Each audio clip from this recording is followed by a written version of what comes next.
사상 초유의 대선 후보 교체 시도가 지난 밤사이 이뤄졌습니다. 혼란이 가시지 않은 가운데 국민의힘은 제때 본선 궤도에 오를 수 있을까요? 정치부 최돈희 기자와 좀 더 자세한 얘기 나눠보겠습니다. 네, 최 기자, 앞서 우리 본 그 단일화 협상 재개 미리 예고가 됐던 겁니까? 예고는 안 됐고요. 아직까지는 실무 차원의 협상으로 보입니다. 단일화 결렬에 단초가 된 역선택 방지 조항 여부가 쟁점인데요. 현재까지는 지난 협상과 큰 진전 없이 진행되고 있는 것으로 전해지고 있습니다. 네, 상당히 이견이 컸던 걸로 보이는데 급하게 재개된 이유가 있습니까? 아직 남아있는 두 가지 변수 때문인데요. 네. 하나는 김문수 후보가 제기한 가처분 소송이고 다른 하나는 전당원 투표입니다. 이들 결과가 미칠 파장을 염두한 사전 포석 차원으로 보입니다. 네, 방금 말한 두 가지 변수 하나씩 짚어보겠습니다. 먼저 가처분 소송인데 이번 경선에서 국민의힘이 맞닥뜨린 두 번째 가처분 소송 아닙니까?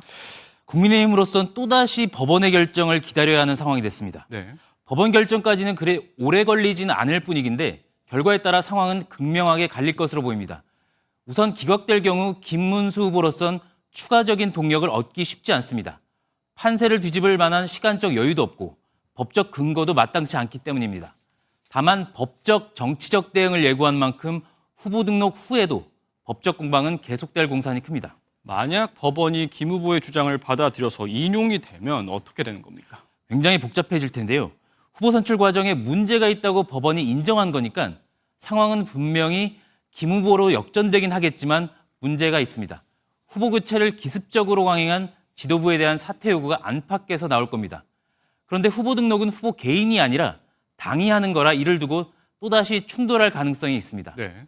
최악의 경우 후보를 내지 못할 수도 있다는 관측도 나오고 있습니다. 국민의힘 관계자는 오히려 국민의힘이 사법 리스크를 걱정해야 할 상황까지 왔다고 전했습니다. 네, 두 번째 변수로 가보겠습니다. 전당원 투표 어떻게 진행되나요?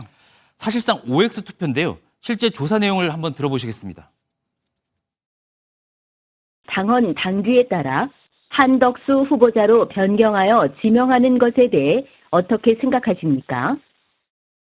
이 조사에서 과반 이상이 나오면 한덕수 후보로 지명됩니다. 앞서 지도부는 후보 교체의 근거로 압도적인 단일화 찬성 의견을 들었던 만큼 이번 투표에서도 큰 변화가 없을 거란 관측이 아직까지는 많습니다. 그런데 이게 투표라면 이 당원들이 이 과반 이상이 나오지 않아서 달라질 수도, 그러니까 지도부의 결정이 달라질 수도 있다는 얘기입니까? 비판 여론이 예상외로 크기 때문인데요. 네. 당장 경선에 참여했던 의원들의 성토가 이어지고 있습니다.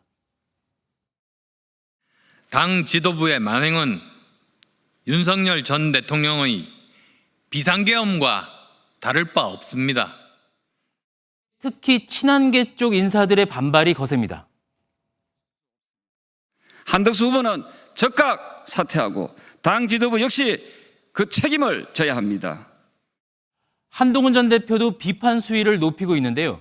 반대 기류가 실제 투표로 얼마나 이어질지 주목되는 이유가 여기에 있습니다. 네, 사실 이번 내용, 이 단일화 과정은 결국에 이 반이재명 빅텐트를 구성하기 위한 일종의 스텝 아니었습니까? 이 빅텐트 좀 향후 어떻게 이루어질까요? 예단하기는 어렵지만 쉽지 않을 거란 전망이 많습니다. 네. 한 후보와 회동을 가졌던 이낙연 고문은 오늘 불출마를 선언하면서 다른 선거를 돕지도 않겠다고 말했습니다.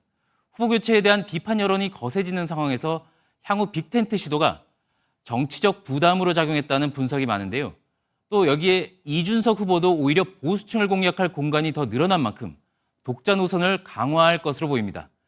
여기에 전광훈 목사가 비판 대열에 나선 점도 반면 보수 강성 지지층 결집에 영향을 미칠 것으로 보입니다. 네, 여기까지 듣겠습니다. 지금까지 정치부 최돈희 기자였습니다.